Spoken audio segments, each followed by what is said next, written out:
all in my bag. You been all in my business. You be all in your feelings. I been all in them trenches. I been all in my bag.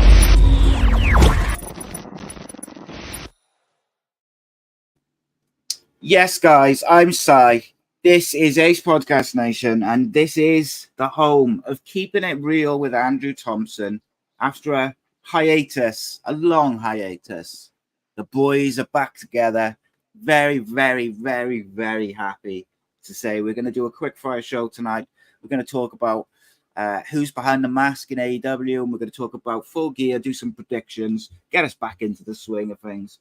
But I am delighted, as ever, to be joined by the man himself, the legend, the GOAT, postwrestling.com's Mr. Andrew Thompson. How are you, my friend? My guy, it's been a long time. But like you said, the boys are back. Long. Very excited to see you again, my man. How you feeling? How's life? I'm good, man. It's good. It's really good at the moment. I got some stuff going on all over the place. And so that's been kind of cool. Just sort of expanding out of the internet space and into real life spaces, which has been cool. It's been nice little opportunities and stuff, you know, making some pennies to pay the bills. But how are you? I haven't seen. It's just so long since we've talked. I see your stuff, and you're still going strong. Still the best writer in town. How are things going? Doing good, man. I'm doing good. I can't complain. Things are going smooth. I'm all right. Everything's going well. Everything's going well. The personal life, family, doing good. I got one of my close friends is about to get married. I think next week. Yeah, next week, and I'm in the wedding, so I'm looking forward to that. Seeing some bunch of old friends I haven't seen since we all worked together in like 2016. So yeah, I'm excited about that. It's gonna be a good time. But yeah, everything good, man. I appreciate you having me back on the show, my guy. Yeah, it's always good, and it's always good when, like, as you get older. Obviously, you're younger than me, but like as you get older, and you know, everyone's doing their own thing, and they move away and stuff. And then when people start getting married and having kids and whatever, and like it's always cool to get back together, see some of those old friends, and just kick it, just chill and have a good time. And normally weddings are a good time, you know, everyone's happy. He said normally. A few drinks and whatnot, and everyone's jolly. Yeah, normally, sometimes there's, you know, fights and arguments, and if you watch the internet, there's these people who are doing all sorts of wild stuff at weddings. But you know, generally speaking, in the real world, with normal people, there's you know, weddings are a good time, you know. Yeah. So much as long as you haven't got like any like last minute objections planned, you'd be good. I say so much has changed in the wrestling space No? since we last did a podcast. Yeah, man. Yeah, but it's been wild, really. Like, and it's just like so much happened, and like you look at both companies, like just so much has changed. Like WWE now is like, if you go on social media, it's very much almost like a universal opinion, almost, that week to week some of the better TV is on WWE. Oh yeah, which is quite unheard of. The product is definitely much better under the Triple H regime. It's not like it still is like some. I mean, I don't think every week the week product is gonna be great, but the product is way better than it was.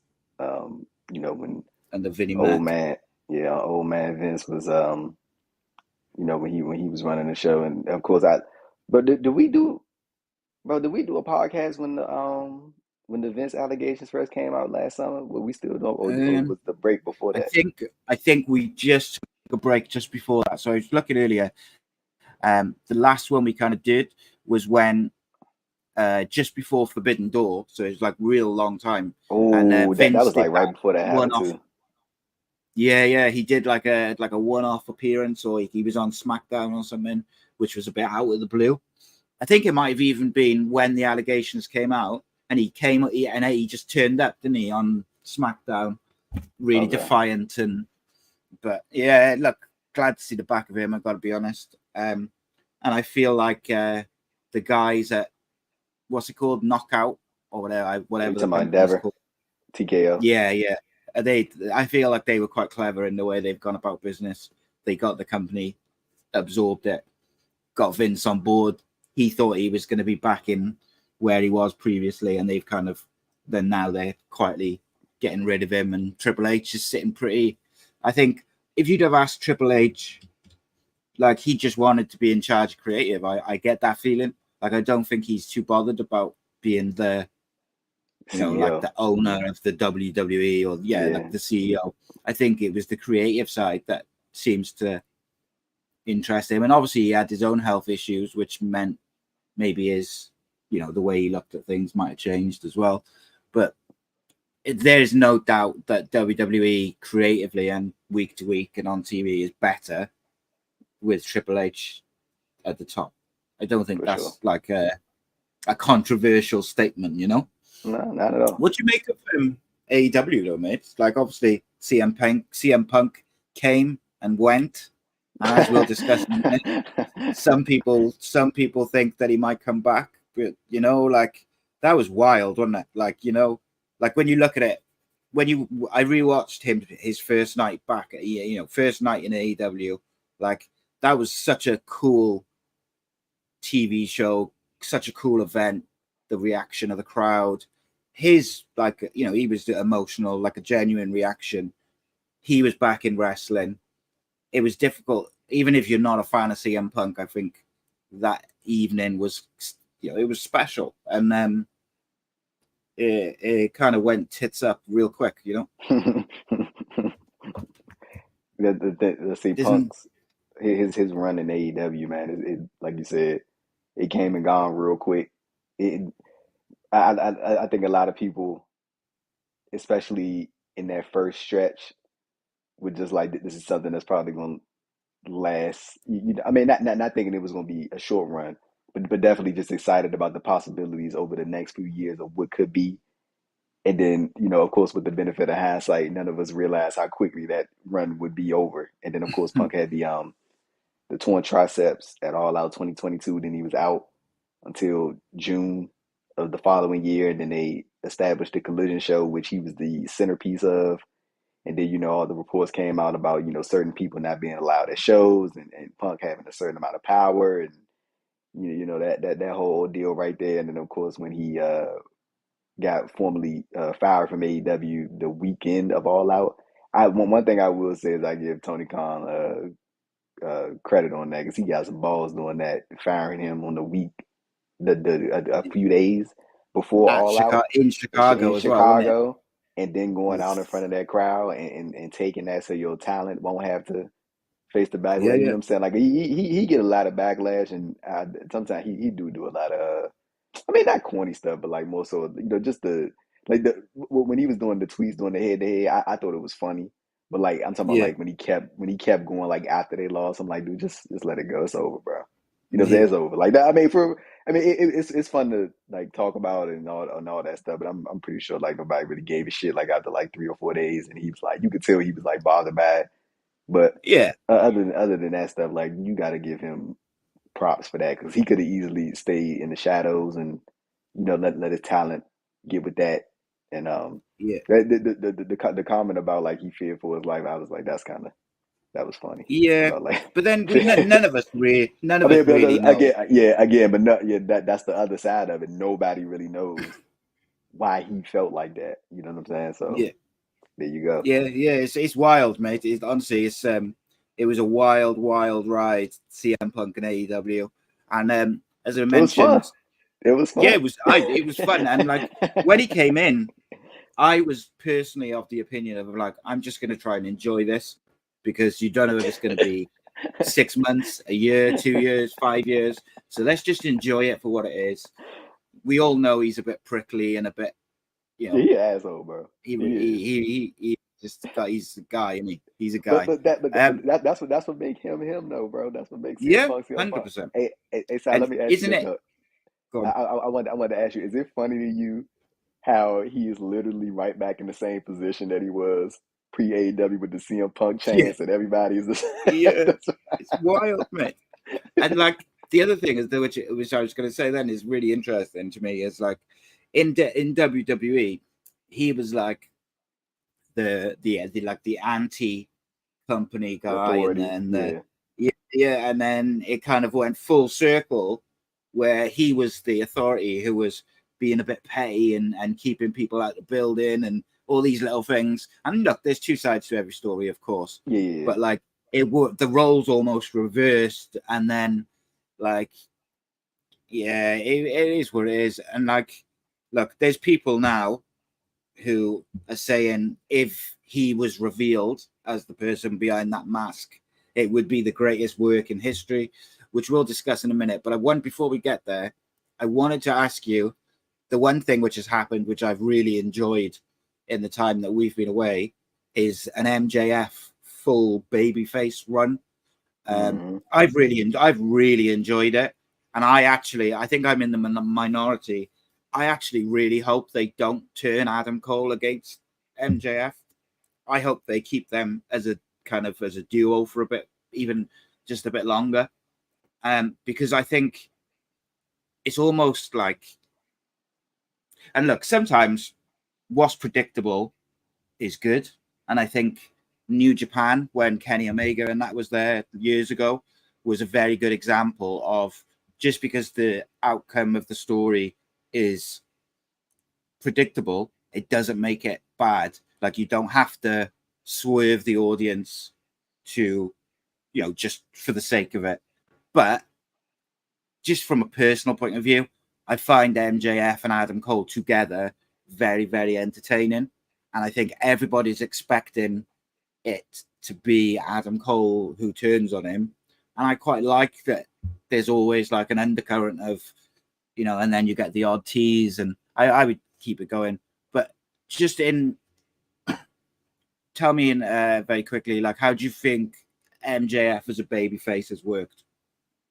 I think for the duration of the partnership with Adam Cole has worked out really well. Of course, they got a real nice main event at Wembley. Out of that, the Adam Cole injury was very unfortunate. I don't think that anyone thought Such a that weird one too. that he just jumped off the stage at Arthur Ashe, and it ended up turning into a broken ankle, and then him having to have surgery. And I know a lot of people think it's so some people have suggested the idea that it's a work. I just don't see the Benefit of it because he's missed like the loads of benefit. shows. I mean, I just don't see the benefit of keeping one of your top talents off of TV for 2 months or more no, at this point, especially when you have something strong on with. I mean, but in a sense, Adam Cole is still on television because he's like featured in some of those like segments, but he's on the not phone. a part. He's not a part of things, but he's still Yeah, included, which is a good substitution if anything. But I just don't see the benefit in that.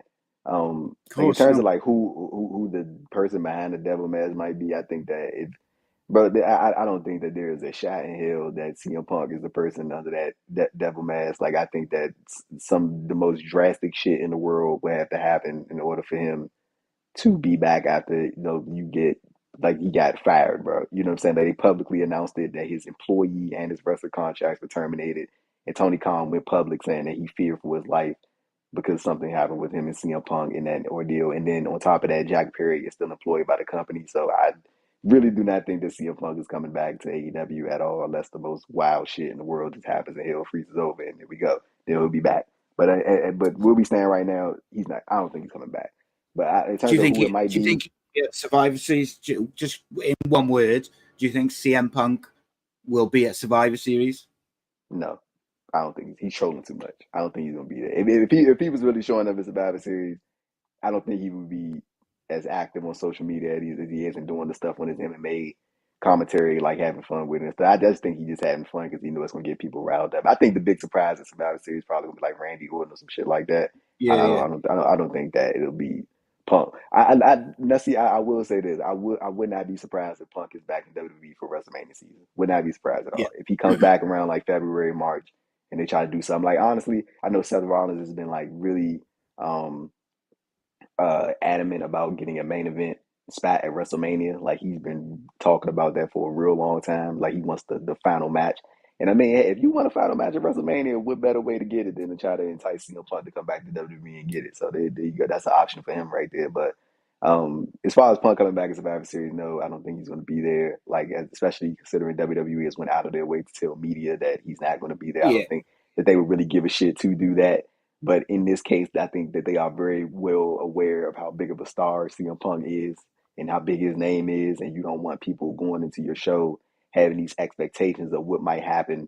And you know what I'm saying? Because if you don't address it, like there's going to be people who like, well, I mean, of course they're going to say that because they don't want to throw everyone off. Well, I mean, because they want You to just throw don't everyone address off. it, do you? But I You just mean, but like, see, Punk is a different type of yes. star compared to most talent. Like, yeah, like, and not to say that he's the fucking Jesus or some shit like that, but he's a big No. fucking name in wrestling, and he draws big amounts of attention, like to the point where the dude, like, even them on WWE, the commentators making even the slightest reference to anything is like remotely tied to CM Punk. Like, oh, the devil's greatest trick was making people think he doesn't exist, and you got people.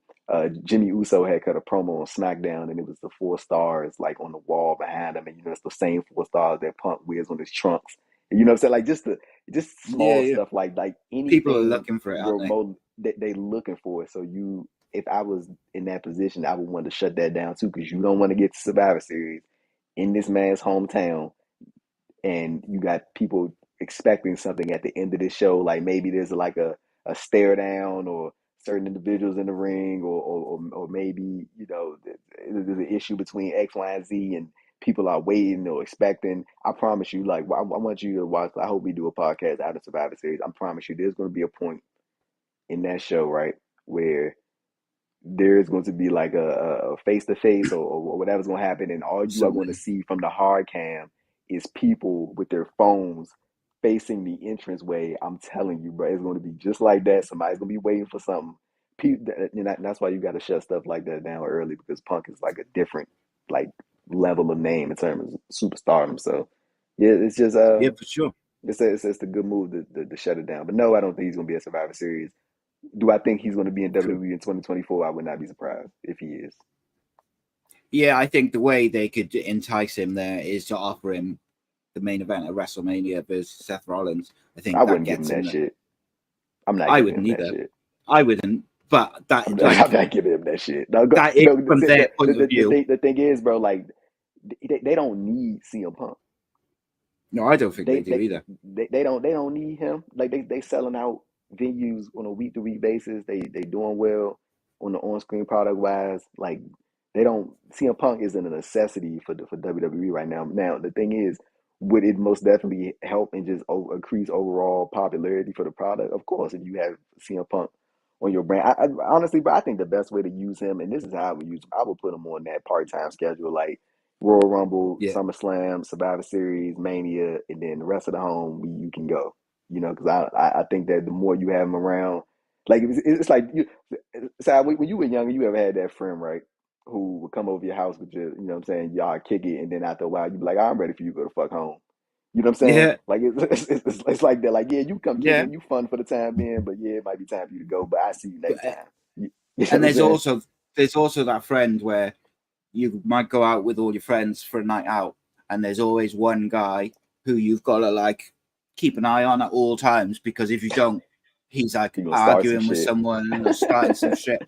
And I feel like CM Punk is a guy who could start an argument in any room, but he's also quite happy to stand there and argue. And I think if he's there week in, week out, I think there's more something gonna chance of happen. problems. Yeah, something gonna happen. So, just because we're a bit limited for time, mate, right? Let's go through the realistic options of who we think could be behind the mask. Obviously, whoever is behind the mask is trying to implicate MJF to a certain degree, although this week it was obviously MJF was in the ring when the Acclaimed got attacked. So who do you think is a realistic option? There's been all sorts of names thrown out. You've got Dolph Ziggler, you've got Jack Perry, Adam Cole. Oh God. Like, who do you think is realistic, and who do you think will end up being? Right now, bro, I legitimately have no clue. Like I could just throw out like a bunch of random names, but I don't really think it has any substance. Like one name that I saw that was like somebody said Chris Jericho, and I was like, I got bro. I think it's a good thing that I really don't have like a good idea. Like I mean, we can sit like we could just sit and just throw names and just names. But like in terms of like a concrete name of who I think it might be, I legitimately don't have a clue. 'Cause I feel like they just gonna swerve. It's gonna be like not swerve Strickland, but like be like just a big Yeah, a big swerve that they're looking for. I mean, Adam Cole seems like the the obvious reasonable one, right? the Like Adam reasonable Cole option with Roderick with Strong and Roderick Matt Taven Strong, and and Kyle yeah, like O'Reilly and you that know what I'm seems saying obvious, doesn't it? that could be Kyle O'Reilly's big return and Yeah, like within that spot. So I mean like that seems like the most obvious one. But maybe they're not looking for obvious and then maybe they're trying to go something different. Sometimes maybe obvious isn't necessarily the bad thing. Like it's like oh yeah, maybe sometimes in certain situations like that, the obvious thing is to throw people off in terms of like, okay, people are going to look at that as it's no way they would be that obvious and go that route. And then the whole time, that's the actual way that they're going just to, sidetrack people a bit. So but it maybe makes sense. It that's an makes option. sense for it to be them, doesn't it? With the story and Yeah, the yeah, way it's it been makes sense. teased and told, like it makes sense that that's where they would go. What about Jack Perry? What do you think is him if they wanted to bring him back as like a super, like a big time heel? Do you think that's an Bro, option? I barely had interest in Jack Perry even before Yeah, the I whole struggle. incident with him. Like I just like the heel thing just wasn't clicking for me. Like the music and all that stuff. Like it just I don't necessarily know what they need to do to get him to that next level that they're looking to get him to. The name change definitely helped. Like just transitioning. Big Yeah. shout out to Jim Ross for that, starting that whole just Mhm. calling him Jack Perry instead of Jungle Boy. That definitely helped. But I mean, what I am interested in is seeing the reception to him when he does come back to AEW. I don't think he's gonna get Yeah, yeah. like people they're gonna be like chastising him and shit like that. But I'm talking about like are people like going to give a shit that he's back, or is it just gonna be like a one night thing where he gets like a massive reaction and then like for the rest of the time period that he's in AEW, it's just like oh well he's here. Like I just Yeah. don't really see the appeal right now for like where he I fits in think within he this current AEW product. I think he needs like a heater guy, like a big guy with him to be a He had one. for, for him to be a big like heel. I do think he needs like like a big Cass or like someone with him, because I don't think you can take him for whatever reason it doesn't click with me for him to just be on his own and be like a vicious heel or whatever. Would you stick him in Christian's faction with Nick Wayne and Luchasaurus, or do you think that takes away from Nick Wayne? So I would probably put him in there simply because I don't have a great deal of interest with him, and I think it would be good for Christian. But I like if you're trying to get him over as a like a bigger star, I don't think it would help him. It would take away from Nick Wayne, and I don't think it would make Jack Perry a bigger star because he'd effectively just be at least second fiddle, if not third fiddle to to Luchasaurus and to others, just to get like Christian's the focal point, isn't he? And I don't Yeah, think that would necessarily help Jack Perry unless you were gonna sort of split off Luchasaurus and Jack Perry again. But I just he doesn't do it for me. So I'll be interested, like you say, what reception he gets, and then also what they do with him, like in terms of how they bring him back, because I think it would be a waste if they I think they need to bring him back in a big angle to yeah, see, just see like because he might get a really big heel reaction, he might get cheers, but I think like either way it will come as a like a big it'll be a big reaction, yeah. So I I think he'll get a think big reaction. Yeah, he definitely gonna get one. you can't just It's bring him too back. much. Like it's too much. Like fallout from that whole deal with CM Punk for Yeah, of him not to course. get a big reaction, bro. He'll get a nice reaction. But I'm talking about just like long term sustainability, like how people gonna give a shit Yeah, for sure. past that first initial One shock person of who I him being do, back. one person who I do give a shit about and I find really interesting on AEW is Jay White. I really like Bullet Club Gold.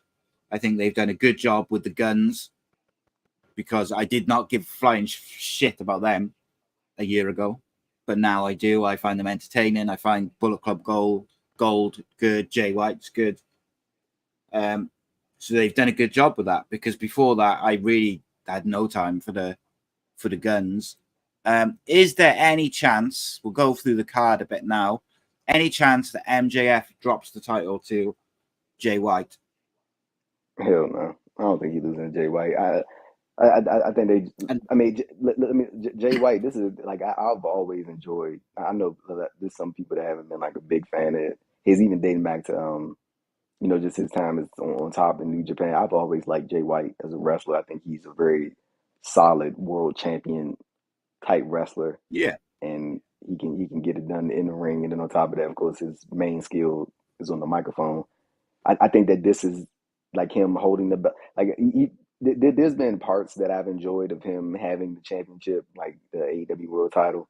Having it from MJF, but there's also been times where I'm kind of like, because I would have liked to see MJF come out with the world title for his match with Kenny Omega and stuff like that. I would just for the world title matches, the MJF, I would have just preferred if he actually had the championship instead of coming out with the ROH. yeah, But it's kind of like I'm like, all right, yeah, like I wish he could have just like had the belts for those specific moments, and then Jay White stole it back like after the match or some loaded gun stole it back. But yeah, I don't think that Jay White is winning. I think that MJF is going to retain. I do think that MJF. I think there's I'm gonna say right now I'm at like an 85%. I'm at 85% thinking about. I think there's an 85% chance that he'll drop the title at the World's End pay-per-view in the December. I think that he'll. I think that it'll be because you heard about the Continental Classic tournament, right? You heard about that AEW's doing. yeah. Yes, I think that it's going to Yeah, be. I think that's going to be Danielson versus Samoa Joe in the finals, and I think that Joe's going to beat MJF at the World's End paper. If I'm correct, if I think the finals are taking place at the World's End pay per view. Whichever way it is, I think that MJF is going to lose the AEW World Title to Samoa Joe. I think that's the way it's going to go, and then I think that when Adam Cole comes back, he'll win the title from Joe, and then that's how we circle back around the MJF and Adam Cole. But like the thing is, like I know that MJF is still and sometimes playing up the whole that he's going to be a free agent in 2024, and AEW isn't even advertising him for the All In pay per view. And I mean, why would you advertise somebody if you don't know they're going to be under contract or not? But I don't think MJF leaving. I don't think he's going no. nowhere. But I do think that he's going to lose the AEW World Title probably in early 2024 to Samoa Joe. So the only scenario where I could potentially see Jay White winning the title is if they choose, say it is Adam Cole and Kyle O'Reilly and the rest of them. If they go that route, and then maybe them potentially costing MJF the title, so Jay White gets the title and goes off and does his thing, and then Adam Cole and MJF feud, intensely without a title. But I agree with you. I think MJF will win, and I think it looks like the long-term plan is Samoa Joe, and I'm all about that. Like Samoa Joe is so entertaining in ring and on TV. He's so good. AEW International Championship, Orange Cassidy versus John Moxley. Who is going to walk away with that title? I think Orange Cassidy should retain. I'm not a big fan. Like they did a lot of flip flopping with the title. We said some of that is like out of their control, but I would very much prefer if Orange get the win here. Just keep the title on him. Probably should have never lost the shit in the first place, but just keep the title on him. Let him get a win over Mox.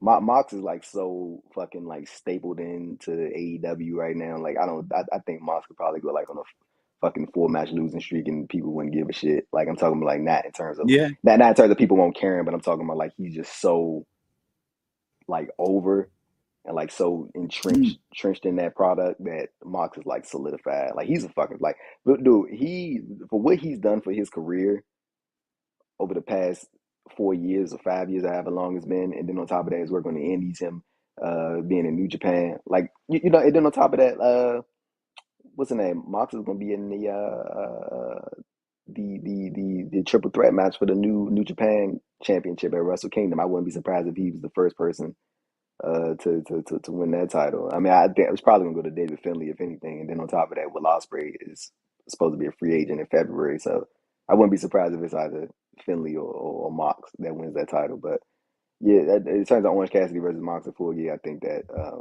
Orange should retain. That's the way to go. Or maybe Tony Khan And will then go like do what he normally what Tony Khan does is he has plans, and this is just what it seems like. He has plans mapped out like weeks and months in ahead, and when those things get scrapped, he pivots, and then he ultimately tries to get back on track to what he had previously. So I also wouldn't be surprised if Mox uh, won the title, and that beat Tony Khan's way to get back on track and get those plans back on course that he had in place before the concussion. yeah, for sure. And then I saw a few people moaning that the Young Bucks are number one contenders for the tag team title, and they're in a random match with Jericho and Omega, and they're not in this tag team title match, which is obviously the champions, Ricky Starks and Big Bill, versus LFI and FTR and the Kings of the Black Throne. Do you see a change of the titles there? I think. Go on. Hey, Sal, let me ask you: do you kind of get the sense that the Young Bucks kind of like just like on autopilot? Who is The Young Bucks. Like yeah, I think it kind of feel like they just. But I know they haven't spoken about it, but like I don't know how badly the whole CM Punk ordeal affected them or whatever like that. Like I mean, I think they nearly left. I do. Yeah, hell yeah, they I almost. really Oh, think they nearly left. did you hear the interview that they did on Swerve Strickland's podcast with Kenny Omega? I mean, with No, the interview, no, not I with have Kenny watched it. Omega, but they did an interview and they said it publicly. It was him. It was Matt Jackson and Nick Jackson that did the interview, but they told the story how it was him, Kenny, Hangman, and yeah, it was them, Kenny and Hangman, just the elite, and they had a majority rules vote, and they went back and forth for like weeks about it, like whether they should leave AEW or whether they should stay. And basically, the majority was that they were going to leave. But the fact that they were even, I mean, you always want to consider your options, but like I was just always curious as to like how close they were to actually leaving.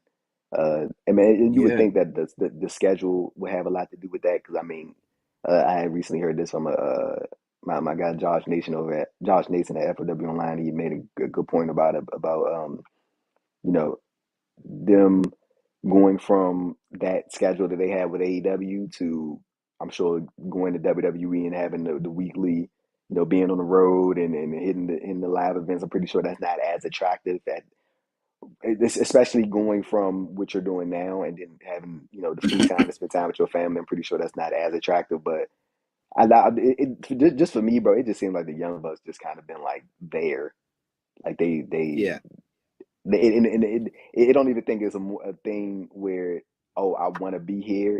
It kind of feels like, hey, we started this company and it would look lame if we left. yeah. And I also think there's an element of which has been there from the start almost, whereby they don't want to keep being in the biggest storylines and winning all the matches because I think they feel like people just criticize it all the time, and actually they lose a lot of big matches and storylines and stuff. And I just think at the moment they look like it's kind of like, yeah, we're here, we're staying, but not that they don't want to be there or anything like that, Yeah. but just more that they're like just going through the Clocking motions, in I and guess. clocking out. Yeah. Yeah. Do you think who do you think wins the tag team titles at Full Gear? I think it'll be the Kings of the Black Throne myself, and I think I'm all about that as well. Yeah, I'm not. Yeah. Yeah. I'd say Malachi and Brody. I think Julia Hart might win the Because TBS I'd title. like to see Ricky Starks go on a singles run. Yeah, and Ricky said that too, like in interviews, like him and Bill are not tag team wrestlers; they're singles guys who are joined as the tag team talents, and they both are aware that. Like I wouldn't be surprised if it's a House of Black Knight at Full Gear. I think Julia Hart is. I don't know. Is it? I think it's official. Julia versus Statlander Yeah, at 4-way, Full Gear. 3-way. Sorry. It's a 3-way. So Statlander, Yeah, Statlander, Julia Hart, and then Red Velvet or Sky Blue. I think that Julia might win the TBS title, or maybe Chris retains and pins the second or third in the match, and then they do a rematch of singles between Stat and Julia. But yeah, I think Kings of the Black Throne probably gonna win the AEW World Tag Team titles. I can see that. Women's Championship is Hikaru Shida versus Timeless Toni Storm. Yeah, is Tony Toni winning, Storm bro. going to get that title? Yeah, I think. Yeah, so. Everyone loves her character, doesn't they? Mariah May gonna help her because they doing the craze fan storyline. Like I don't know if you've seen it yet. Like they're doing like she's like obsessed with Toni Storm. Like kind of they like in the beginning stages of that. So I think that Mariah is gonna help Toni win the title. It's a great character. Like this is one thing I like though. Like when you see somebody on the up and up like this, don't be fucking around with it. Pull the trigger. Yeah, just do it. Yeah. Don't wait. Don't wait. And just ride the wave, man. Ride the wave. So yeah, Tony's doing some great work right now, and it's funny and all that good stuff. Yeah, I think that her and Mariah. I think Mariah May is going to cost Sheeta the title, and Tony's going to go on a run, and then eventually at some point Mariah May is going to like get on that same level as Tony in terms of popularity. It might not happen quickly, but it'll happen over time. It always happens with those type of stories. Now we're seeing it right now with Trick and Carmelo Hayes. Seeing it right now with them. Like at some point the understudy gets on the same level and the popularity becomes equal, and then they move on to the next level. So I think that'll happen at some point. But yeah, I think Tony's gonna win the title. Yeah. And then we've got the Texas Death match between Hangman and Swerve. What do you think of this storyline, and also who's going to walk away the winner? Swerve should get the guy is ready to be in the main event. He's been ready for a long time. Yeah, I agree. The motherfucker should have been AEW International Champion a long time ago. He really should have.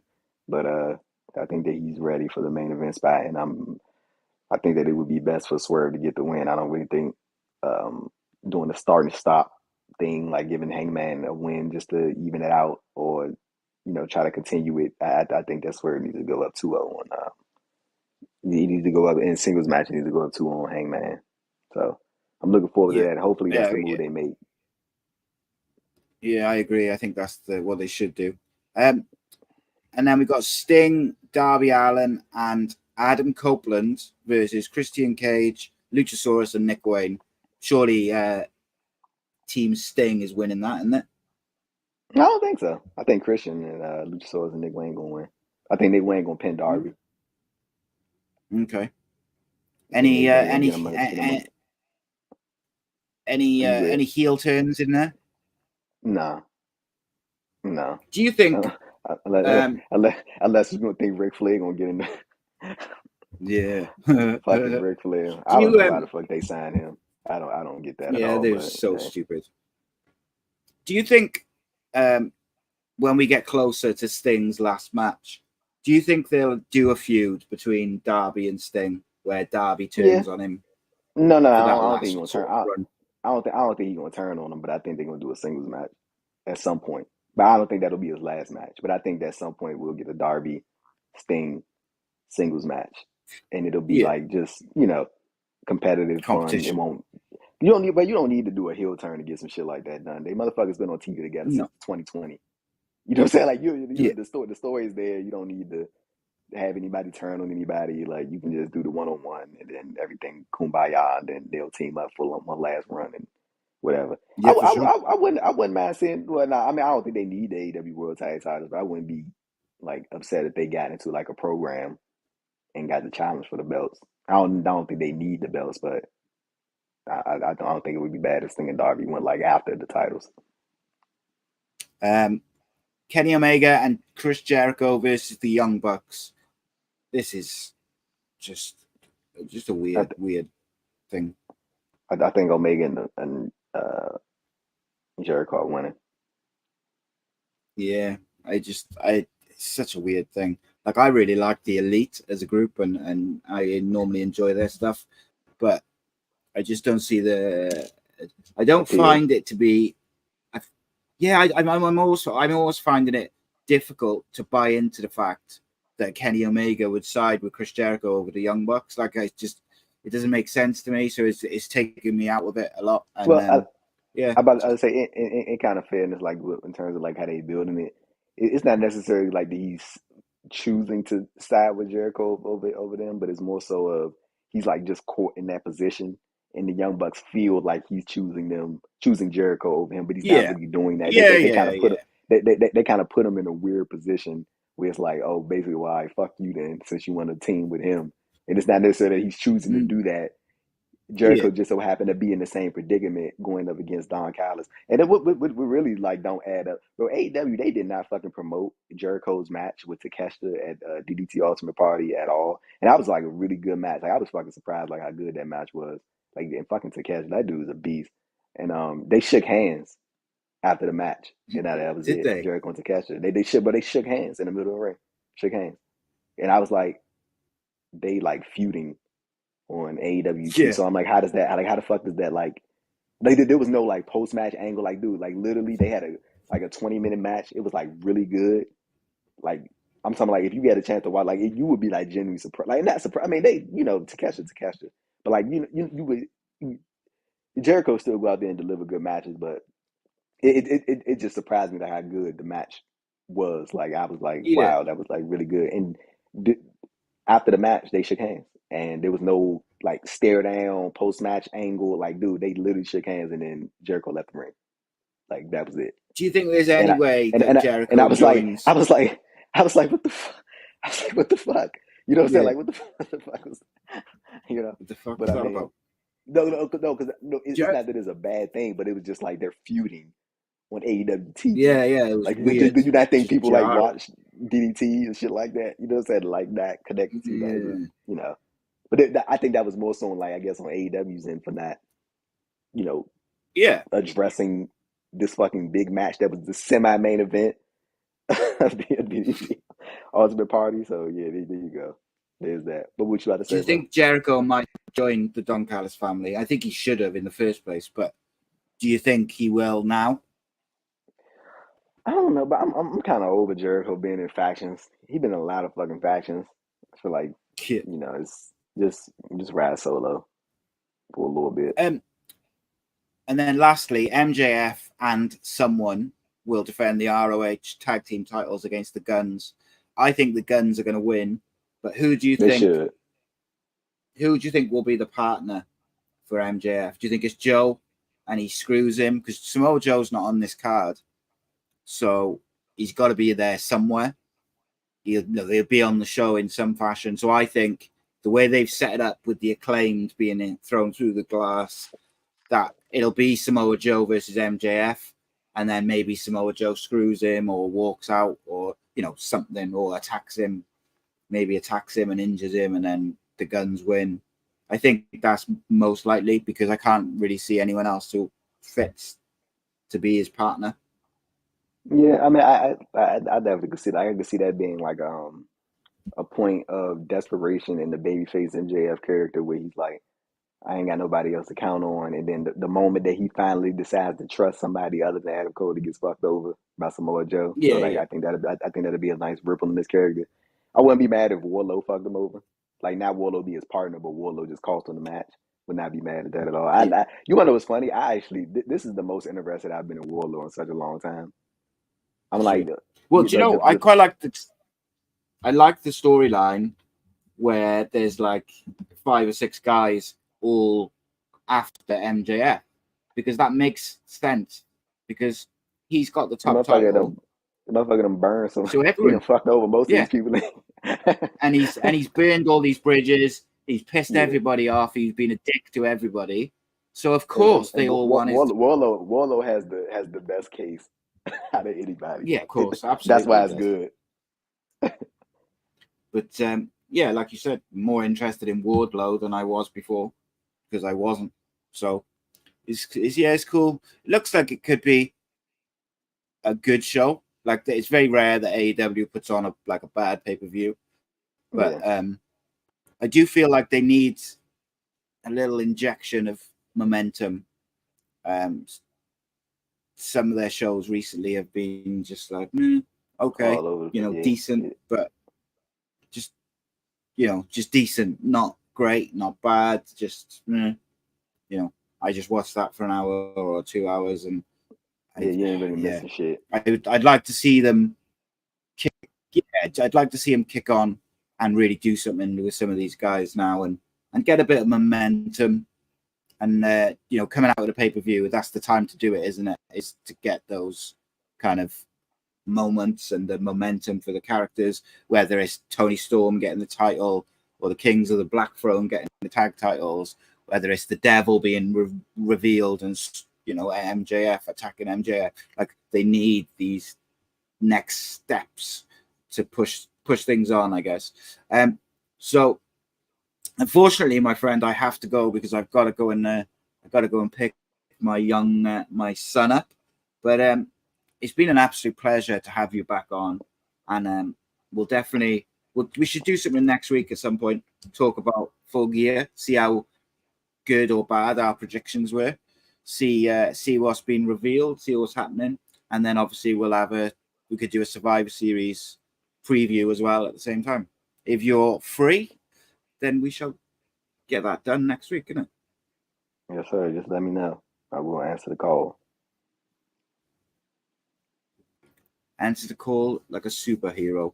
As always, it's been a pleasure. Make sure you check out Andrew's YouTube channel, Andrew Thompson Interviews.